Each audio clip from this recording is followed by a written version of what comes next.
नमस्कार, आप देख रहे हैं शहर का number 1 channel city news Muzaffarpur और मैं हूं आपके साथ नीरज श्रीवास्तव। खबरों का सिलसिला शुरू करने से पहले आइए एक नजर डालते हैं दिन भर की खास सुर्खियों पे। हेडलाइंस के प्रायोजक हैं नीलकमल एक्सक्लूसिव शोरूम। कुर्नी थाना क्षेत्र में बम से ईंट भट्टा को उड़ाने वाले हार्डकोर नक्सली रामू पासवान को जिला पुलिस की विशेष टीम ने किया गिरफ्तार। पिछले 8 वर्षों से चल रहा था फरार। जिले में चल रहे टीकाकरण अभियान से लापरवाही बरतने वाले कई चिकित्सा पदाधिकारियों के वेतन पर जिलाधिकारी ने लगाई रोक। और शहरी क्षेत्र में घर बैठे मिलेगा टीका। जिलाधिकारी प्रणव कुमार ने 5 टीका एक्सप्रेस को हरी झंडी दिखाकर रवाना किया। तो ये थी आज की सुर्खी और अब खबरें विस्तार से। अब शहरी क्षेत्र में घर बैठे मिलेगा टीका। जिलाधिकारी प्रणव कुमार ने 5 टीका एक्सप्रेस को हरी झंडी दिखाकर रवाना किया। यदि आप शहरी क्षेत्र में रहते हैं और आपकी उम्र 45 साल से ज्यादा है, अब तक आपने कोरोना का टीका नहीं लिया तो परेशान होने की जरूरत नहीं। शुक्रवार से आपके घर के पास टीका एक्सप्रेस पहुंचेगी। शहरी क्षेत्र के सभी 39 वार्डों में घूम घूम कर 45 प्लस लोगों को कोरोना का टीका दिया जाएगा।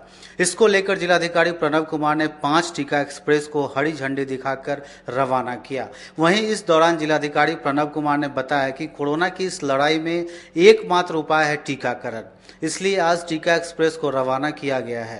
टीकाकरण अभियान को लगातार तेज किया जा रहा है। ग्रामीण इलाकों के साथ शहरी इलाकों में विशेष अभियान चलाया जा रहा है और आने वाले दिनों में उम्मीद है कि टीकाकरण अभियान में गति आएगी। टीका एक्सप्रेस की रवानगी हम लोगों ने यहाँ से की है और लगातार टीकाकरण अभियान पर हम लोगों का जोर है। कोरोना के मामले कम हो रहे हैं, लेकिन हम लोगों को अपनी पूरी तैयारी रखनी है और कोरोना से एकमात्र बचाव जो है वो टीकाकरण है। इसलिए टीकाकरण के विभिन्न आयामों को देखते हुए हर एक स्तर पर टीकाकरण अभियान को तेज करने का निर्णय लिया गया है। ग्रामीण क्षेत्रों में भी लगातार हम लोग कैंप करा रहे हैं। इसके अतिरिक्त RBSK के वाहनों भी 25 वाहन चलाए जा रहे हैं। शहरी क्षेत्र के लिए स्पेसिफिक 5 टीकाकरण एक्सप्रेस वाहन चलाए गए हैं और कई स्थानों पर स्थैतिक रूप से टीकाकरण का कार्यक्रम भी चलाया जा रहा है। तो हम लोग उम्मीद करते हैं कि आने वाले दिनों में टीका की रफ्तार और बढ़ेगी और जल्दी से जल्दी हम लोग जिले के लोगों को टीकाकृत करने में सफल होंगे। बाढ़ग्रस्त क्षेत्र में सर क्या सुविधा होगी? देखिए, बाढ़ग्रस्त क्षेत्रों में हम लोग विशेष फोकस दे रहे हैं वहाँ के लोगों को टीकाकृत करने में, और बाढ़ से रिलेटेड जो लोग हमारे कर्मी लगते हैं उन लोगों को भी टीकाकरण अभियान में जोड़ा गया है। और 7 तारीख को, इसी महीने की 7 तारीख को विशेष रूप से सभी अंचलों में एक बाढ़ स्पेशल कैंप हम लोग लगवा रहे हैं, जिसमें कि बाढ़ से रिलेटेड जो कर्मी हमारे लगते हैं उनको टीका कराया जा रहा है। इसके अतिरिक्त वैसे पंचायतों को भी हम लोगों ने चिन्हित किया है जहां बाढ़ पहले आती है, वैसे ही पंचायतों में भी हम लोग फोकस करके टीकाकरण के कार्यक्रम को तेज गति दे रहे हैं। इस्लामपुर में खुल गया बाबा कॉस्मेटिक। दुल्हन के फैंसी सेट के साथ अत्याधुनिक कॉस्मेटिक रेंज है उपलब्ध। कुर्नी थाना क्षेत्र में बम से ईंट भट्टा उड़ाने वाले हार्डकोर नक्सली रामू पासवान को जिला पुलिस की विशेष टीम ने गिरफ्तार किया है, जो पिछले 8 वर्षों से फरार चल रहा था। जिला पुलिस की स्पेशल टास्क फोर्स की मदद से बड़ी सफलता हाथ लगी है, जिसमें 8 वर्षों से फरार चल रहे हार्डकोर नक्सली रामू पासवान को साहेबगंज थाना क्षेत्र से गिरफ्तार किया है, जिसकी जानकारी ASP पश्चिमी सईद इमरान मसूद ने दी है। दरअसल हार्डकोर नक्सली रामू पासवान पर 2013 में कुर्नी थाना क्षेत्र में एक ईंट भट्टी को बम से उड़ाने का आरोप है, जिसकी तलाश पुलिस और अन्य सुरक्षा बल पिछले 8 वर्षों से कर रहे थे। वहीं अब जाकर उन्हें सफलता मिली है। 2013 का कुर्नी थाना क्षेत्र का मामला था, जिसमें ईंट भट्टा में बम विस्फोट किया गया था और चिमनी को क्षतिग्रस्त किया गया था। उसी में नामजद अभियुक्त साहिबगंज थाने से जो फरार अभियुक्त था वो STF की मदद से उसको हमने अरेस्ट किया है और अब उस पर आगे कार्रवाई हो रही है। और ये किस तरह का एलिगेशन है इसके ऊपर? इसमें उस समय जो नक्सली हमला हुआ था तो वो बम विस्फोट से हुआ था। ये चिमनी थी वहाँ पे, उसको क्षतिग्रस्त किया था कुर्नी थाना क्षेत्र में माओवादी संगठन ने। कितने दिनों से सर फरार चल रहा था ये 2013 का केस है, तब से ही अरेस्ट नहीं हुआ था इस केस में, फरारी चल रहा था। इसको STF की मदद से अरेस्ट किया गया है। फिलहाल नक्सली गतिविधि को फिर से एक्टिवेट करने में इन्वॉल्व वगैरह सर्वेलेंस चल रहा है इन सब लोगों पे जो भी नक्सली में हम लोग शक है, लेकिन अभी ऐसा कुछ इस पे इनपुट नहीं है। इनमें कुछ टीम का भी ट्रेस आउट हुआ है। अब इससे फर्दर पूछताछ हो रही है, आगे हम क्लियर करेंगे। कहाँ से इनकी गिरफ्तारी हुई है सर? साहिबगंज थाना क्षेत्र से गिरफ्तारी हुई। जिले में चल रहे टीकाकरण अभियान में लापरवाही बरतने वाले कई चिकित्सा पदाधिकारियों के वेतन पर जिलाधिकारी प्रणव कुमार ने लगाई रोक, मांगा स्पष्टीकरण। जिले के प्रखंडों में टीकाकरण अभियान में सुस्ती व लापरवाही की शिकायत पर डीएम ने कार्रवाई की है। औराई, बंदरा, गायघाट, कटरा और मोतीपुर के प्रभारी चिकित्सा पदाधिकारियों के वेतन पर रोक लगा दी गई है। इसके साथ चिन्हित सभी प्रखंडों के बीसीएम और बीएचएम के भी वेतन पर कटौती की गई है और इन अधिकारियों से स्पष्टीकरण भी मांगा गया है। डीएम प्रणव कुमार ने बताया कि टीकाकरण के लक्ष्य के अनुरूप टीकाकरण नहीं हुआ है, ऐसे कुछ अधिकारियों पर कार्रवाई की गई है और उनसे स्पष्टीकरण मांगा गया है। पाया कि टीकाकरण की उपलब्धि लक्ष्य के अनुरूप नहीं हुई है पिछले 2-3 दिनों में, तो उसको लेकर के जहां ऐसे मामले पाए गए हैं कि टीकाकरण का जो लक्ष्य था उसकी उपलब्धि नहीं हासिल हो पाई है, वैसे कुछ कर्मियों पर कार्रवाई भी की गई है और हम लोग उम्मीद यही करेंगे कि आने वाले दिनों में सभी लोग अपने जो उनकी रिस्पॉन्सिबिलिटी है उसको समझ करके टीका की उपलब्धि को और बढ़ाने का प्रयास करें। क्या कार्रवाई क्या की गई है? कुछ बीएचएम का वेतन स्थगन किया गया है, एमओआईसीज का वेतन स्थगन किया गया है। इसके पश्चात उनसे स्पष्टीकरण मांगा गया है। स्पष्टीकरण के जवाब आने के बाद अग्रेतर कार्रवाई की जाएगी। जिले के वयोवृद्ध स्वतंत्रता सेनानी राम सजीवन ठाकुर का निधन हो गया। वे पिछले कई दिनों से बीमार चल रहे थे। उनके निधन पर शहर के कई गणमान्य लोग ने शोक व्यक्त किया। देश की आजादी के जीवित दस्तावेज, अंग्रेजों के जुल्म के खिलाफ जंग लड़ने वाले भारत मां के वीर सपूत, वयोवृद्ध स्वतंत्रता संग्राम सेनानी एवं जिला कांग्रेस के पूर्व जिलाध्यक्ष राम सजीव ठाकुर का उनके पैतृक निवास शहर के कालीबाड़ी रोड में शुक्रवार की सुबह 10 बजे निधन हो गया, जिससे क्षेत्र में शोक की लहर दौड़ गई। वह 98 वर्ष के थे। सेनानी को प्रशासन की ओर से राजकीय सम्मान दिया गया। एसडीएम कुंदन कुमार, पूर्व मंत्री सुरेश शर्मा, पूर्व मंत्री अजीत कुमार व सामाजिक कार्यकर्ताओं की उपस्थिति में पुलिस के जवानों ने गॉर्ड ऑफ ऑनर देकर सेनानी को भावभीनी श्रद्धांजलि अर्पित की। उनके अंतिम दर्शन के लिए क्षेत्र के लोगों का तांता लगा रहा। हर कोई उनकी एक झलक पाने को बेताब दिखा। राम सजीवन ठाकुर आजादी के बाद भी व्यवस्था की खामियों से लड़ते रहे तथा कभी हार नहीं माना। वे जनता की सुविधाओं के लिए संघर्ष करते रहे। शहर में रामदयालु स्मृति की स्थापना के साथ कई सामाजिक संगठनों की स्थापना की। उनका अंतिम संस्कार सिकंदरपुर घाट पर उनके पुत्र अरुण ठाकुर ने मुखाग्नि देकर किया। इस मौके पर भारी संख्या में लोग उपस्थित रहे। लो होने की समस्या के कारण ऐसा हुआ। एकाएक 10:30 बजे आज उनका निधन हो गया। आगे का कार्यक्रम यही रखे हैं कि यहाँ से जैसे कलेक्टर साहब, सीओ साहब और एसडीओ साहब से बात हुई है, राजकीय सम्मान के साथ उनका अंतिम संस्कार होगा। तो उन्होंने बोला है 1-1:30 बजे तक सारी अरेंजमेंट हो जाएगी। तो 2 बजे करीब हम लोग यहाँ से निकलेंगे। तिलक मैदान रामदयालु होते हुए उनकी अंतिम यात्रा सिकंदरपुर तक जाएगी। कि एक वयोवृद्ध स्वतंत्रता सेनानी और हमारे मुजफ्फरपुर का गौरव राम सजीवन ठाकुर जी की भूमिका मुजफ्फरपुर और बिहार के लिए बहुत रही। ये आज हम लोगों को छोड़ करके चले गए। इससे पूरा मुजफ्फरपुर शोकाकुल है और ये 50 संस्था के अध्यक्ष रहे हैं, काम करते रहे हैं, कांग्रेस के प्रेसिडेंट रहे हैं और रामदयालु स्मृति के अध्यक्ष रहे हैं, पूरे बिहार के स्वतंत्रता सेनानी के अध्यक्ष हैं। ऐसे व्यक्तित्व के निधन से पूरा मुजफ्फरपुर दुखी है। मिशनपुरा थाना क्षेत्र में कुत्ते के मालिक के खिलाफ इलाज न करवाने का आरोप लगाते हुए एक संस्था के द्वारा मिशनपुरा थाने में प्राथमिकी दर्ज कराई गई। जिले के मिठनपुरा थाना में एक अनोखा मामला दर्ज कराया गया है। यहाँ पशुओं के कल्याण से जुड़ी एक स्वयंसेवी संस्था के सचिव ने एक पालतू कुत्ते का इलाज नहीं करवाने का आरोप लगाते हुए कुत्ते के मालिक के खिलाफ प्राथमिकी दर्ज करवाई है। दर्ज प्राथमिकी में आरोपी पर कुत्ते की आंख फोड़ने और समुचित इलाज नहीं करवाने का आरोप लगाया है। मिली जानकारी के अनुसार मिठनपुरा थाना क्षेत्र के मालीघाट के रहने वाले राजकुमार अपने यहाँ एक कुत्ता पाले हुए थे। इस बीच किसी बात को लेकर राजकुमार नाराज हुए और उन्होंने कुत्ते को पीटा, जिससे पालतू कुत्ते की आंख फूट गई।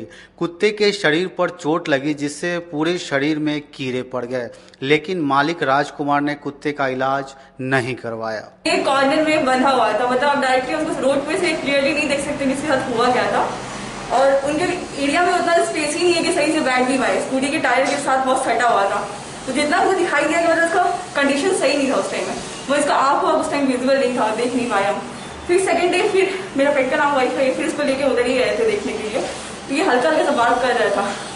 थर्ड डे जब गए तो उसको देखने की रोड पे ये रखा हुआ था और उसका बस एक पानी का जो कंटेनर था वो था, जिसमें पूरा फुल मतलब फंगस पूरा उस पानी के कंटेनर में था और ये मतलब वहीं पे बस पड़ा हुआ था। फिर अंकल को नॉक किए उनके दरवाजे को, तो वहाँ से आंटी निकल के आई पहले।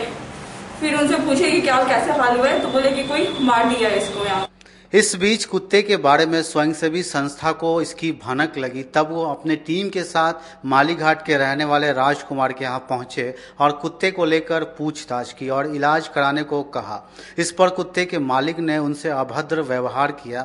इसके बाद स्वयंसेवी संस्था की ओर से ही कुत्ते का इलाज करवाया गया। कहा जा रहा है कि कुत्ते की स्थिति चिंताजनक बनी हुई है। अब्यूज किया, हमसे बहुत बदतमीजी की, फिर भी हम उनको समझा रहे थे। At the end of the day हमने वेटनरी डॉक्टर को कंसल्ट किया, तो वो आउट ऑफ स्टेशन थे उस दिन। उन्होंने हमें फोन पे गाइडेंस दिया कि फर्स्ट एड में उनको क्या किया जाना चाहिए, तो हमने इनको बेसिकली उस समय फर्स्ट एड दिया, सब कुछ किया और उनको सिर्फ रिक्वेस्ट करी कि एटलीस्ट आपके ये घर पे रहता है तो आप उनको अपने घर पे ही रखें ताकि इसको वही फैमिली माहौल मिल सके। इन्होंने उसको रखा। हमने सारे मेडिकेशंस जितने भी डॉक्टर के द्वारा प्रिस्क्राइब किए गए बताए गए थे, हमने सारे एक एक मेडिकेशंस लाके उनको दिए भी और हम प्रॉपर टाइम टू टाइम आके इसका केयर कर रहे थे। बट हमने जस्ट एक रिक्वेस्ट की थी कि एटलीस्ट आप उनको एक अच्छे जगह पे रखें। हमने कहा सीढ़ी है, सीढ़ी के नीचे रखें ताकि उसको शेड मिल सके, दिक्कत था। बट स्टिल उन्होंने टायर्स जो उनके स्कूटीज लगे थे वहीं पे बंधा था, बहुत गंदे तरीके से गले में पट्टे बंधे हुए थे पूरे, वो उस पे भी पूरे धूल मिट्टी थे, बहुत गंदे तरीके से कंडीशन में रखा गया था। फिर अगले दिन जब सेकंड डे हम आए तो हमसे देखा नहीं गया, तो फिर हम इसको विद द परमिशन जो हमारे पास हमने लिया उनसे कंसेंट एंड देन हम इसको डॉक्टर के पास लेके गए। डॉक्टर ने हमें इसकी बताई कि इसकी हालत बहुत खराब है, ये कितने दिन बचेगा ये हम कुछ कह नहीं सकते हैं, लेकिन फिर भी ट्रीटमेंट हमने अपने फोर्सली चालू करवाया है। इसको मैगेट्स भी हो रखे हैं काफी सारे, इसको टिक्स भी हैं और जैसा आप देख पा रहे हैं कि आईज में भी है। इनके जो आईज का इलाका है उससे काफी ज्यादा मैगेट्स निकला है। इनके जो चिन बोन के नीचे का एरिया होता है उस पर काफी ज्यादा है, बॉडी में काफी ज्यादा मैगेट्स निकले। इवन द यूरिनल एरियाज जो है इनके उससे भी लाइवली मैगेट्स चलते हुए हमने रिकॉर्ड कर रखा था। तो वो सब चीजें हमने देखा, फिर इसका प्रॉपर ट्रीटमेंट चालू हुआ। देन जो पर्सन जिसके ओनर हैं उन्होंने जब हमको वापस शिफ्ट किए वहां पे, बट ही वाज लाइक कि आप इसको जो करो हटाओ, हम इसको मारे जिए, ये हमारी प्रॉपर्टी है, आप कोई नहीं होते बोलने वाले, ऐसा उनका काफी सारा स्टेटमेंट्स रहा है। वहीं संस्था के पहल पर वरीय पुलिस अधीक्षक के आदेश पर मिठनपुरा थाना में आरोपी के खिलाफ प्राथमिकी दर्ज कराई गई है। आगे की कार्रवाई की जा रही है। ये मामला एक सुमन शेखर हैं, एक एनजीओ चलाते हैं बेजुबानों की आवाज, उनके द्वारा एक लिखित आवेदन दिया गया है कि राजकुमार आनंद मार्ग स्कूल बीएमपी मालीघाट के द्वारा अपने पालतू कुत्ता को जो उसके शरीर में कीड़ा पड़ गया है और उसको सही से इलाज नहीं कराते हैं, तो इसके आवेदन के आधार पर पशु क्रूरता की धारा 11C के तहत FIR दर्ज की गई है, अनुसंधान की जा रही है, अगली कार्रवाई की जाएगी। सिटी न्यूज में फिलहाल वक्त हो चला एक छोटे से ब्रेक का, तो फौरन हाजिर होते हैं, कहीं मत जाइए, बने रहिए सिटी न्यूज के साथ। अब आ गया है आपके अपने शहर में उत्तर बिहार का पहला नीलकमल एक्सक्लूसिव शोरूम। नीलकमल इंडिया की फेवरेट फर्नीचर ब्रांड है। इस कंपनी के सभी रेंज एक ही छत के नीचे आपको मिलेगी। होम फर्नीचर, ऑफिस फर्नीचर की सभी रेंज यहाँ पे उपलब्ध है। कंपनी का एक्सक्लूसिव शोरूम होने के कारण 40% तक की विशेष छूट यहाँ मिल रही है। इसके अलावा 0% इंटरेस्ट के साथ बैंक से फाइनेंसिंग की भी सुविधा उपलब्ध है। तो देर मत कीजिए, एक बार हमारे यहाँ अवश्य पधारें। हमारा पता है Mithanpura, Narayanpur road, opposite to Vaishali management college और हमारा कॉन्टैक्ट नंबर है 9334900888 और 7004320380। नॉर्थ बिहार का पहला एक्सक्लूसिव शोरूम मुजफ्फरपुर में यूए एसोसिएट के सौजन्य से नीलकमल का एक्सक्लूसिव शोरूम खुला है और आप लोगों से यही भी निवेदन है कि एक बार इस शोरूम में आइए और इसके विस्तृत रेंज को देखिए, जो कि एक अच्छे रेंज के साथ एक अच्छी कीमत के साथ आपको मिलेगा। तो एक बार हम लोगों को आप सेवा करने का मौका दें। ST International School. If you want to give your child a strong foundation, the school of your dream. Play to 10th based on CBSE curriculum. हमारे यहाँ अनुभवी एवं प्रशिक्षित शिक्षकों द्वारा बच्चों के देखभाल के साथ स्मार्ट क्लास द्वारा शिक्षण की सुविधा है। कक्षा 1 से 10 तक कंप्यूटर की मुफ्त शिक्षा के अलावे छात्र एवं छात्राओं के संगीत तथा नृत्य की शिक्षा की भी व्यवस्था है। पूरा स्कूल CCTV कैमरे से लैस है। स्कूल में बच्चों का नामांकन फ्री किया गया है। हमारे यहाँ अपने बच्चों के उज्जवल भविष्य के लिए जरूर पधारें। हमारा पता है बांध road, Shekhpur Akhara Ghat, Muzaffarpur. Our contact number is 8757652616 and 9955132616। हमारे स्कूल का कुछ मेन फीचर्स है, जैसे बच्चों की देखभाल करना। हमारे यहाँ पुस्तकालय वगैरह की पूरी अच्छी तरीके से व्यवस्था है। क्लासरूम सारा बना हुआ है। CCTV कैमरे से हमारा क्लासरूम डेकोरेटेड है। सिक्योरिटी के भी विजन से हमारा क्लासरूम बहुत प्रोटेक्टेड है। हमारे यहाँ जो भी शिक्षक शिक्षिकाएं आई हैं पढ़ाने के लिए, वो काफी वेल एडुकेटेड हैं और वेल वर्स्ड भी हैं। हमारा विद्यालय भी चारों तरफ से बना हुआ है। हमारे यहाँ लैब बहुत अच्छे से बना हुआ है। कंप्यूटर की फ्री शिक्षा हम इस बार इसको दे रहे हैं। हमारे यहाँ नामांकन प्रारंभ है। ब्रेक के बाद एक बार फिर से आपका स्वागत है। तो आइए बढ़ते अगले खबरों की ओर। जिले के ग्रामीण इलाकों के लोगों को कोरोना की जांच करवाने दूर नहीं जाना पड़ेगा। RT-PCR जांच के लिए मोबाइल वैन की शुरुआत की गई है। जिले के गांव-गांव में लोगों को कोरोना की जांच RT-PCR टेस्ट कराने के लिए दूर नहीं जाना पड़ेगा। RT-PCR टेस्ट के लिए मोबाइल वैन की शुरुआत की गई है। स्वास्थ्य समिति के पहल से यह वैन जिले के ग्रामीणों के लिए शुरू की गई है, जिससे निःशुल्क टेस्ट किया जा सकेगा। साथ ही टेस्ट कराने के बाद जल्द ही इसकी रिपोर्ट मिलेगी। अपर मुख्य चिकित्सा पदाधिकारी डॉक्टर उमेश शर्मा ने बताया कि अब सुदूर ग्रामीण क्षेत्रों में भी RT-PCR टेस्ट की सुविधा उपलब्ध रहेगी। इस मोबाइल वैन के माध्यम से लोगों को मात्र 24 घंटे में ही RT-PCR टेस्ट की रिपोर्ट भी उपलब्ध करा दी जाएगी। होम करके होगा ब्लॉक वाइज और उन लोगों को समय रहते ही उनको रिपोर्ट भी दे दिया जाएगा। कितनी देर में रिपोर्ट प्राप्त हो जाएगी? 24 घंटे के अंदर। कुल कितने वैन आई हैं? संख्या नहीं बता सकते हैं, लेकिन हर एक ब्लॉक में जाना। वरिष्ठ अधिवक्ता अपर लोक अभियोजन मोतीलाल शाह की धर्मपत्नी मालती देवी का हृदय गति रुकने से निधन हो गया।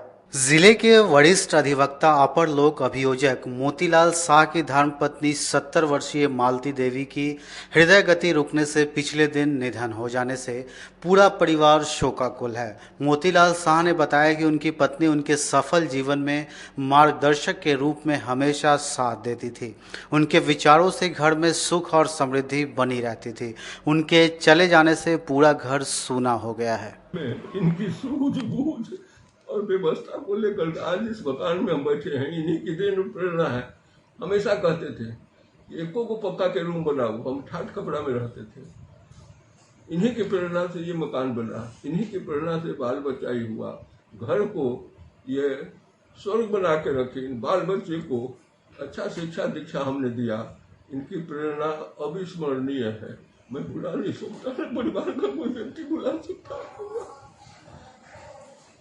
मैं क्या आज कुठाराघात हुआ परिवार पर, हम लोग सोच नहीं सकते थे ऐसे परिस्थिति में कि हम लोग को एकाएकी छोड़ करके, अंधेरा में छोड़ करके ब्रह्मलीन हो गए।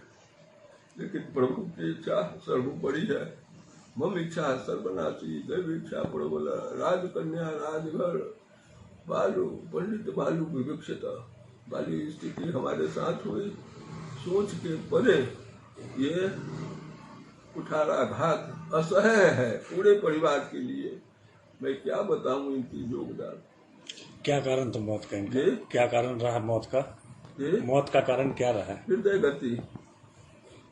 गति अवरोध होने की वजह से इनकी मौत हुई। ये क्या है? मनियारी थाना क्षेत्र में बीते दिनों हुए लूट के प्रयास मामले में चौथे दिन भी पुलिस के हाथ रहे खाली। मनियारी थाना क्षेत्र के सोनवर्षा चौक के समीप बीते दिनों हुए पंजाब नेशनल बैंक में लूट के प्रयास के मामले के चौथे दिन यानी शुक्रवार को भी पुलिस चौकस नजर आई। एएसपी पश्चिमी के निर्देश पर गठित टीम ने कई जगहों पर छापेमारी की। उधर घटनास्थल पर टावर डंपिंग में 1 दर्जन से अधिक संदिग्धों के मोबाइल नंबर मिले हैं। पुलिस उन नंबरों का CDR निकाल स्थानीय गिरोह को चिन्हित करने व सकरा व वैशाली के गिरोह की कुंडली खंगाल रही है।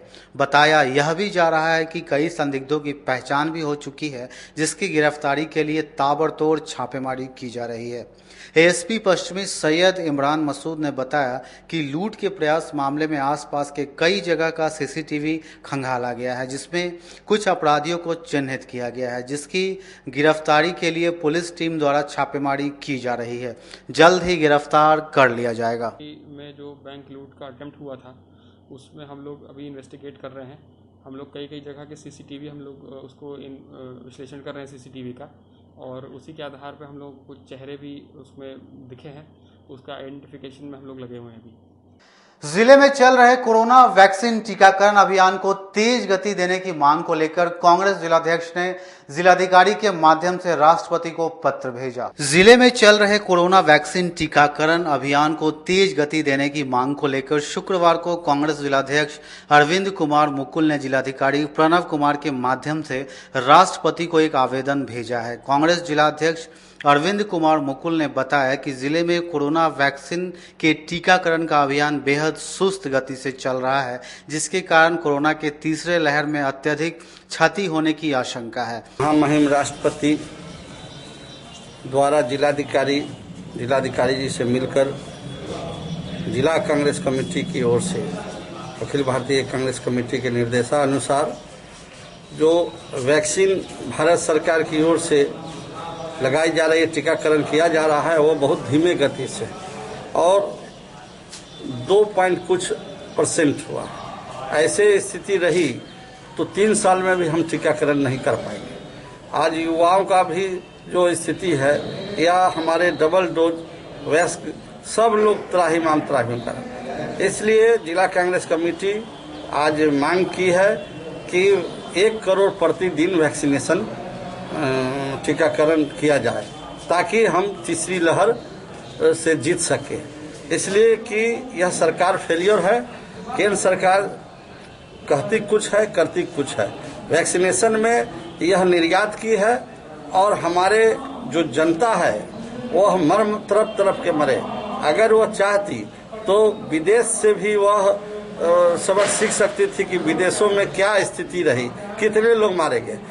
आज की खबरों में फिलहाल इतना ही। कल फिर मिलेंगे कुछ नई खबरों के साथ। तब तक के लिए इजाजत दीजिए हमारी पूरी न्यूज टीम को।